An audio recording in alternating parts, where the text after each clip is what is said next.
Welcome back, true believers and spectacular Spidey fans, to another really awesome and in-depth Spider-Man PS4 related video. And this time, it goes more in regards to the story of Spider-Man PS4, and specifically, what inspiration / comic book storylines is Insomniac and Marvel taking to input within Marvel's Spider-Man's narrative and the main story of the game.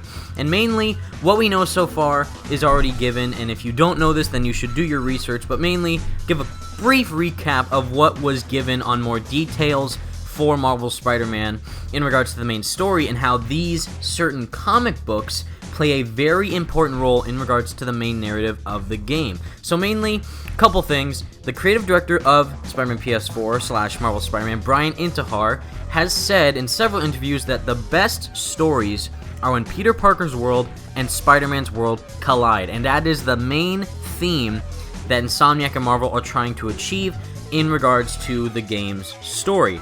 That is the main theme that they're trying to play. That's what we saw. For a good example is that what they kept saying in interviews is that when Spider-Man meets Mr. Negative on the rooftop in the demo, he says Martin Lee, not Mr. Negative. It's because of how Peter, as Peter Parker, knows Martin Lee, because of how Martin Lee is the owner of the Feast Shelter, which is the homeless shelter in New York City. And guess who else works at the Feast Shelter? Aunt May. And Aunt May works under Martin Lee because of how Martin Lee is Aunt May's boss. So it's a really cool connection of how worlds are colliding within this game. That's exactly what Bill Roseman said, as well as that worlds are colliding from all these cool characters, their own stories, and how they all have a huge impact on one another. And another thing, and a couple other things, is that Peter just graduated college. He's 23 years old, and he now has a job as a scientist. Sadly, he's not working at the Daily Bugle, at least from our knowledge so far. We do not know if he is working at the Daily Bugle, but mainly if he has a job as a scientist. I don't think he'll be taking pictures for J. Jonah Jameson anytime soon. And also another thing, Brian Intihar confirmed that there will not be any pizza delivery missions or balloon catching side missions in the game, so hashtag RIP pizza time. But also, it's good that Peter is going on with his life and his career because of how he is 23 years old, but he has been Spider-Man for 8 years, which means he got bitten by the spider at age 15.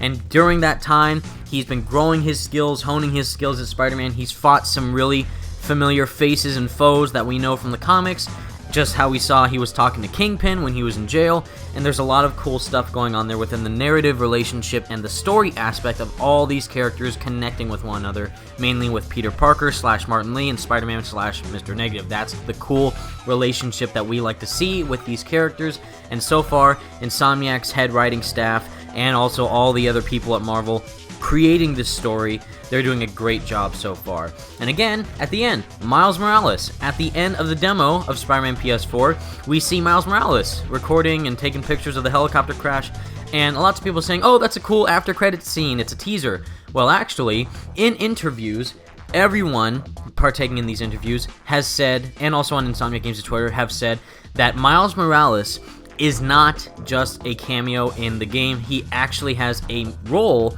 in the story. Whether or not that means we're going to be able to play as Miles Morales, like a lot of people are speculating and hoping for, or if that means Peter's going to die in the game, which I don't think is going to happen at all. That would be really interesting if they did do that, but I also think might be a really kind of a bad move if they debut their first ever Spider-Man game, Insomniac's first ever Spider-Man game, / the first technical fully next-gen Spider-Man game with a story of killing Peter Parker. You know, even though technically The Amazing Spider-Man 2 was on PS4 and Xbox One, but this is a full-on PS4 exclusive Spider-Man game. And just having that aspect of if Peter was to die and Miles to take his place, I don't know if that would be a good move on Insomniac or Marvel's part, but we shall see. And also, a really interesting thing is that recently Push Square, that website that relates to PlayStation, posted an article that is very interesting and that you should definitely read yourself because of how very detailed it is. But the main preview of it is that Sean Layden, again the president and CEO of Sony Interactive Entertainment, has said that Sony's exclusives, the PlayStation 4 exclusives, so Horizon Zero Dawn, Days Gone, God of War, all these really high-quality AAA exclusive games like Spider-Man, are really focusing on the story and the characters in all their games, like we saw with Aloy in Horizon Zero Dawn, with Kratos and his son in God of War, with Deacon St. John, I believe that's his name, in Days Gone. All these characters are getting the AAA treatment of storytelling and narrative that they deserve in these games, just like Spider-Man PS4 is going to get with Peter Parker, now with Miles Morales, with Martin Lee, with Wilson Fisk, and Aunt May. All these very in-depth storylines that we have for Spider-Man are going to be played out in the game perfectly.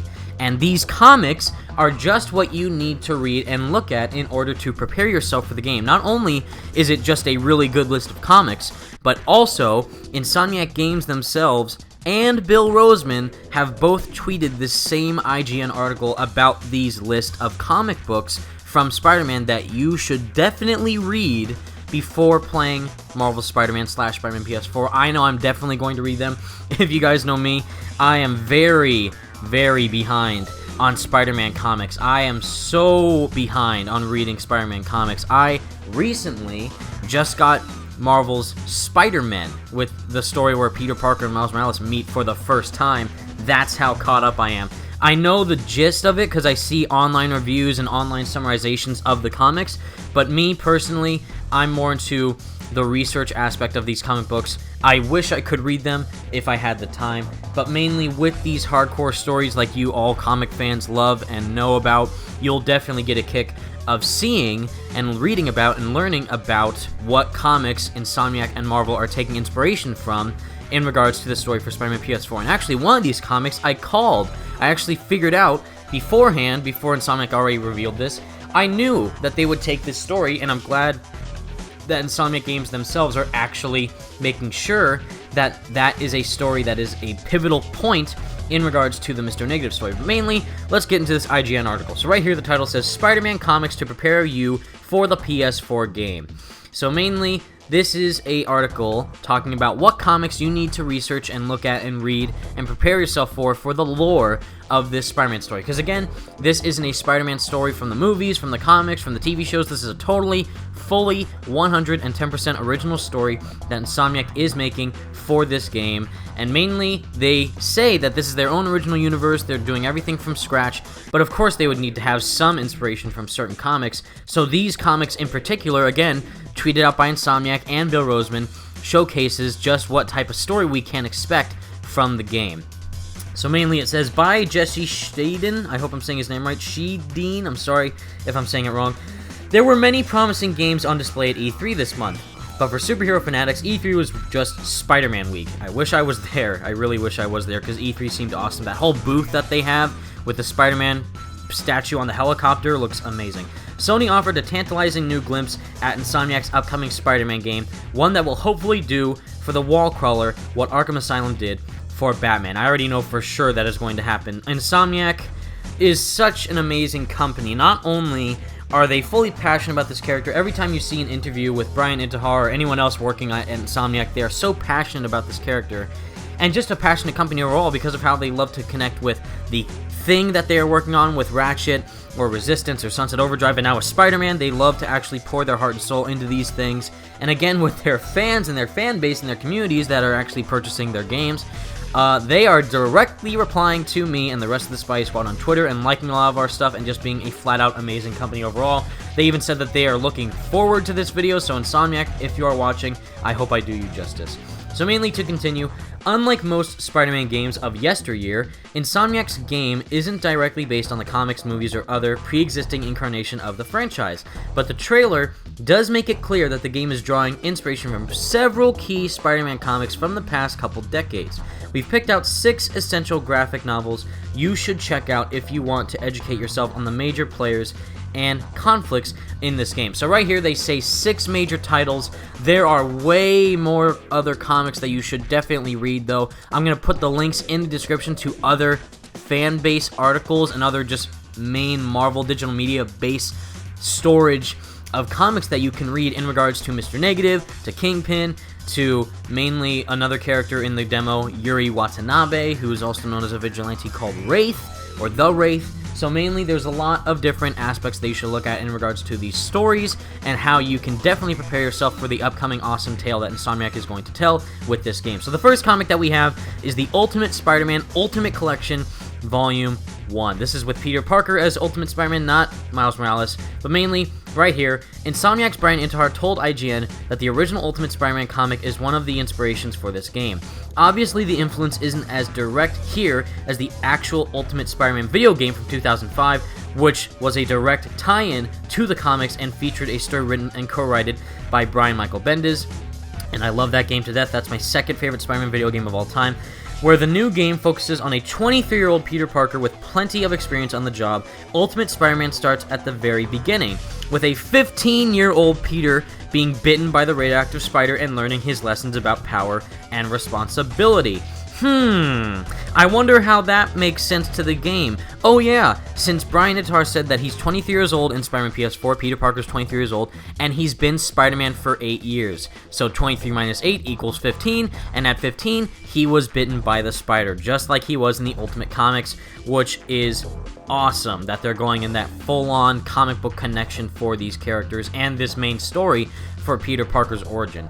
We assume that USM's influence on this game is more generalized. No doubt Insomniac is drawing inspiration from the comics' willingness to reinvent a familiar mythology and change what needs changing in order to reflect the current era. We hope that the game will be as daring as Ultimate Spider-Man was when it comes to reimagining this iconic hero. The first Ultimate Spider-Man Ultimate Collection is a great starting point for the characters in any context. This book collects the first 12 issues of the series, with half of them being devoted to telling Peter Parker's origin story in the Ultimate Universe, and the other exploring his first encounter with the Kingpin. That second storyline is an added bonus, as the game's trailer makes it clear that Wilson Fisk has a role to play here. So not only is it really cool that they're drawing a heavy influence from Ultimate Spider-Man, the fact that, oddly enough, in the first 12 issues of the Ultimate Spider-Man with Peter Parker, the first villain he encounters is Kingpin. And that's the first villain that we actually see in the game besides Mr. Negative. Because again, in the trailer, the first E3 2016 trailer, the henchmen that we saw, we were just speculating that those were the inner demons. Given that those masks heavily indicated that those were the inner demons, Insomniac didn't say anything, they didn't confirm anything, like, oh yeah, those are the inner demons and those are Mr. Negative's henchmen, that means Mr. Negative's in the game. Nothing like that was shown.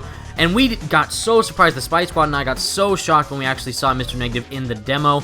We thought he was just going to be like a little teaser at the end, like they would just kind of hint at him, but the fact that the whole demo pretty much revolved around going after him was awesome, and the Inner Demons also look like really cool villains to fight, and that looks just like a really fun time.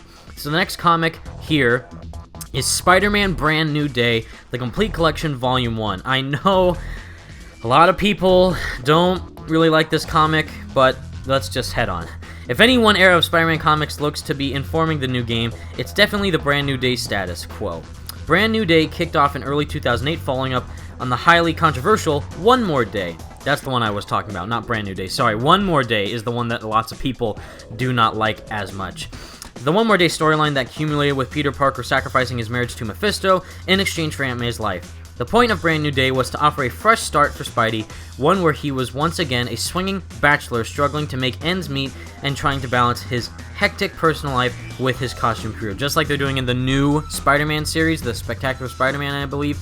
They're doing that again, where Peter is more relatable. He's not a frickin' scientist. He's not a millionaire. He's just an average Joe type of guy, which is how I like my Peter. But I'm still very excited to see how Peter is a scientist in the game, because in all the other Spider-Man games, he's worked at the Daily Bugle or has just been referring to him working at the Daily Bugle. In this game, where he's a scientist, that's really cool. And I can't wait to see how Insomniac takes that story. So to continue, that seems to be the general status quo for Spidey in the new game. Like in Brand New Day, he's a seasoned veteran, but still prone to making mistakes and biting off more than he can chew in his day-to-day adventures.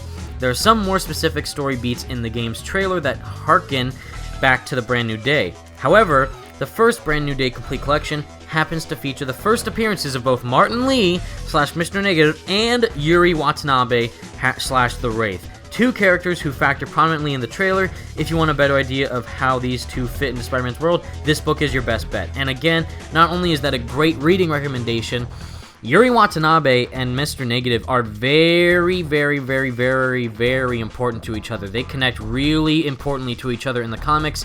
Again, like I said, even though I don't read a lot of comics, I read the general summarizations or the basic plots, and I also try and read comics digitally online sometimes. But mainly, the relationship between Yuriko Watanabe and Martin Lee is very important in the story of the comics. That's why my reaction, I freaked out when I saw on the side of the screen it was Yuri Watanabe, because when it first started the demo, he said, "Yuri, I'm here." I'm like, oh, that's weird, because Yuri Lowenthal is the voice of Spider-Man, and he's talking to a person named Yuri, so I don't know who he's talking to. And then it showed the name on the right of the screen, Captain Watanabe. I'm like, oh, that's Wraith, which is really, really important. If you read the comics, you'll know just how important that is, where Wraith versus Mr. Negative is very important to the story, and that's going to be really cool. If I do think what's going to happen, if what I'm speculating is going to happen in the story in regards to Mr. Negative, if he fights against the Wraith, that's going to be really cool. Or if even Captain Watanabe turns into the Wraith. Because if you didn't know, in another interview, Brian Intihar said that the whole reason why Yuriko Watanabe is talking to Spider-Man and how they're connecting is because of how she suspects, Captain Watanabe suspects, that the whole police force is corrupt, that the certain individuals that she's working with in the police force are corrupted, and that they're like dirty cops. And basically, if you don't really know that much about Yuriko Watanabe, just picture another version of Jean DeWolf. Everyone knows who Jean DeWolf is in the Spider-Man universe, in the Marvel universe, and Marvel fans as well know a lot about Jean DeWolf, who are fans of Spider-Man.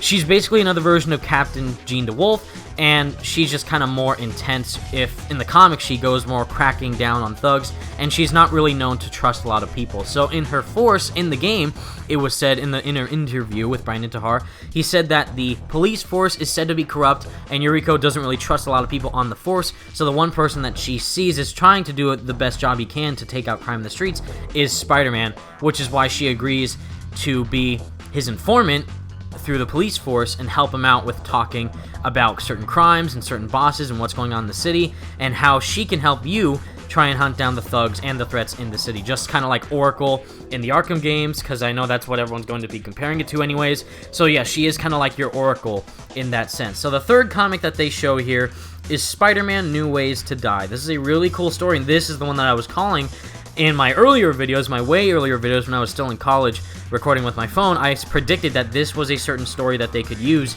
in the game, and the fact that they themselves are saying that this is a inspiration for the story of the game is very exciting. So Mr. Negative was a major player in a key Brand New Day era storyline called New Ways to Die, which pitted Spider-Man against his old foe, Norman Osborn. The twist here is that New Ways to Die unfolded during the Dark Reign status quo, a period where Osborn took over as director of S.H.I.E.L.D. and effectively became the defender of the free world. With a true supervillain in charge, it was a time when every Marvel hero learned what Spider-Man already knew: it's no fun being the underdog everyone hates.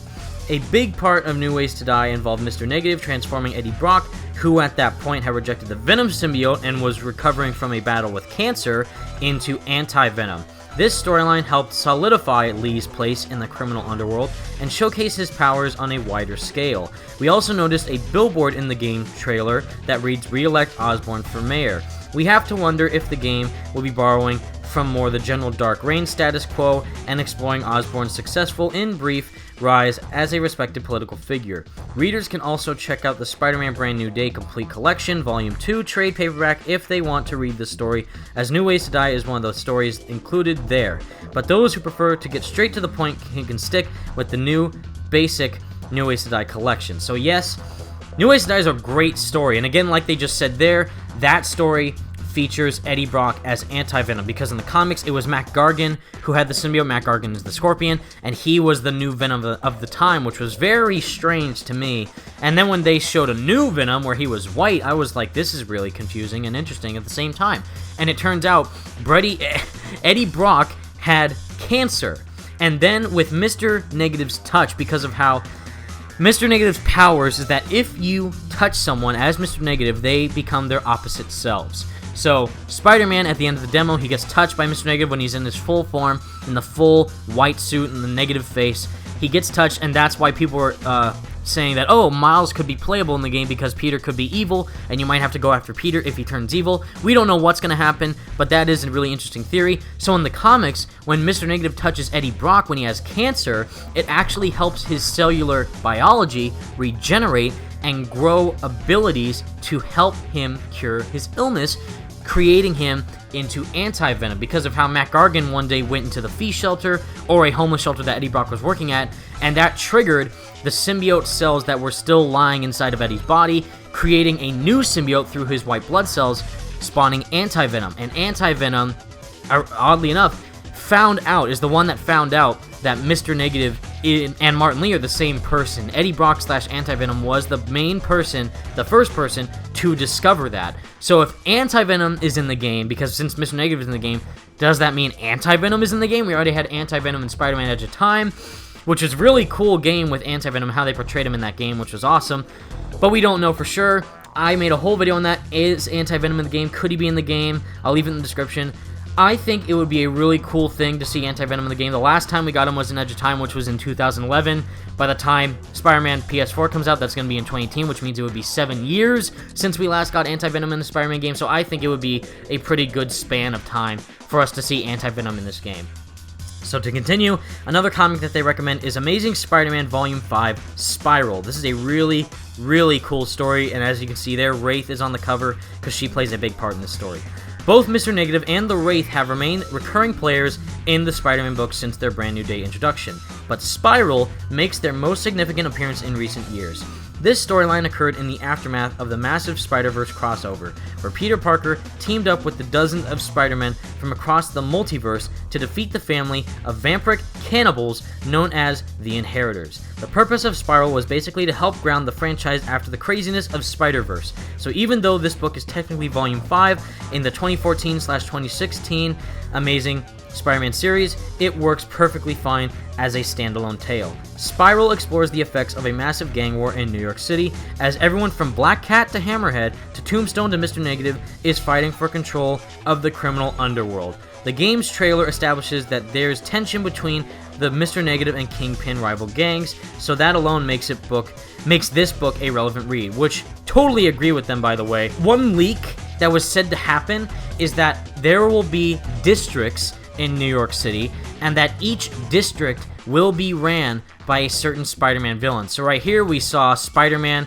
taking out the Inner Demons, ran by Mr. Negative, and also him saving these Fisk construction workers, ran by the Kingpin. So two other kind of gangster-related / realistic villains that we could see in the game is in fact Hammerhead and Tombstone. Because of how, when people were seeing the E3 teaser trailer in 2016, they thought, oh, this is really grounded. We're not going to get Venom. We're not going to get Carnage. Who knows? I don't know if we're going to get Venom or Carnage. But the fact that we saw these kind of Yakuza-esque gang members driving around with these kind of black sedans and really intense cars, that made people speculate, okay, we're going to get kind of a more realistic, grounded story, which is why people were speculating we could get Hammerhead, we could get Tombstone, we can get the big man of crime, we could get maybe Silvermane. You know, Silvermane's another villain that we could have. All those are still happening. Like, that could still possibly happen in the game, where we get criminal / gangster related villains more in Spider-Man's Rogues Gallery that we can see. Because another thing in interviews, you should really watch all these interviews, by the way, but another thing that Brian Intihar watched and said in an interview is that the Rogues Gallery in Spider-Man PS4 is going to be filled with known and unknown characters. So, simple, known, Kingpin. Everyone knows Kingpin, but when everyone saw Mr. Negative, they saw, oh, is that Electro or Chameleon? Because for some reason they thought it was Electro or Chameleon. I can see how they think it could be Electro with the negative lightning that he shoots out from his hands, but I don't know how people think Chameleon. That's kind of strange. But a lot of people were like, in their reactions, they're like, who's that? Who's Mr. Negative? Whereas everyone in the Spidey Squad were like, it's Mr. Negative, Mr. Negative's here! Like, we were all freaking out because we actually saw Mr. Negative in the demo, which was great. So if they want to showcase these known and unknown characters in the game, I think it'd be really cool. You have a known character like Hammerhead, a kind of known character like Tombstone. If you watch the Spectacular Spider-Man series, that's the best representation of Tombstone ever, for sure. And a lot of people love that show, so they're going to know Tombstone from that show. And again, it goes from known to unknown to kind of known to really known. So they're going to do a great job showcasing both of those. So again, to continue, however, Spiral is especially important where Yuri Watanabe and her costumed alter ego are concerned. The storyline focuses a great deal on her thirst for vengeance and the way that good heroes can become corrupted by their crusades. We have to assume the game will be covering similar ground, and that Spidey's fight to save his new partner from her own demons will be equally important. So that's going to be really cool. Again, Yuriko Watanabe trusts Peter. She trusts Spider-Man. She doesn't know that Peter is Spider-Man, but she trusts Spider-Man as a person, and seeing that, wow, you actually are trying to clean up the city, maybe I can help you. So if they wanted to showcase her really dynamic relationship with Spider-Man in this game, they would take a lot from this story. So next up, kind of obvious, but really important to go over regardless, is Ultimate Comics Spider-Man by Brian Michael Bendis, Volume 1 with Miles Morales. This is where everything changed. This is where comic books were really taking a huge turn into really cool territories, with showcasing that not only can a white guy be Spider-Man, but so can you too with Miles Morales. That's how they wanted to showcase that.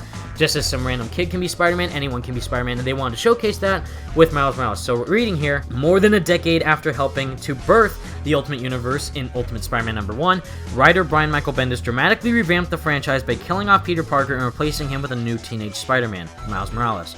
Miles quickly found a sizable fan base, both for helping to bring a greater diversity to Marvel's superhero lineup, and because he allowed Bendis and co-creator Sarah Pichelli the chance to tell a very different sort of young Spider-Man tale. Not only did he have to juggle the roaring responsibilities of being a teenager and a superhero, he had to live up to the impossible standards set by the late Peter Parker. The final shot in the game trailer shows that Miles has a role to play in this story. Whether we'll actually see him take up the mantle of Spider-Man remains unclear, but it certainly wouldn't hurt to read the first volume of Ultimate Comics Spider-Man and discover how Miles evolved from ordinary teen to friendly neighborhood Spider-Man. So again, like Insomniac said, Miles will have a role in the story, for sure. As you can already see, he has proper facial animations, where you see the people sitting on the top of that building, where the helicopter's flying and on the web line. Their facial animations are just like NPCs. They're just kind of civilians in the city. They're not really that important. Miles, full-on FaceTime with Miles. Just like with Mr. Negative, you get a full-on close-up shot of Miles. And like they said in interviews, Miles does have a really big role in the story. Again, does that mean we'll play as him? Does that mean we may have a co-op game? I don't think so for either of those options. I just think, like they said, this is very much a Peter Parker story, but Miles is part of that story. So he is in the story.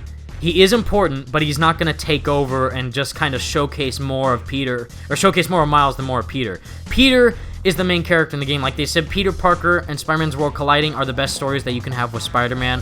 But mainly, it's Peter who's the main character of this game. Peter is the main focus that you should focus on in this game. It's just that Miles is going to help tell that story a bit better, I guess. Although my one gripe is that I do agree with certain people is that Miles, if this is a Peter Parker story, if this is a story focusing on Peter Parker, I don't know if that means Miles should be in the game. Just look at this reaction here, for example. People, when they saw the trailer for Spider-Man at E3 2017, the demo, they saw Spider-Man coming back. Like, he's back! Yes, it's Spider-Man, it's so exciting! Kind of. They were just like, yay, Spider-Man. And then when all of a sudden Miles popped up at the end, they go crazy. Watch this.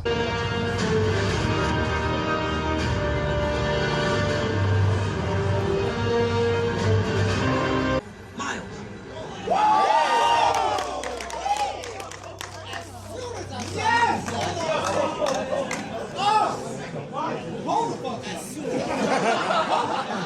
So there you saw that people were freaking out with Miles. People were losing their minds with Miles, which is great, because it's cool to see people actually know who Miles Morales is, but that's also kind of really upsetting.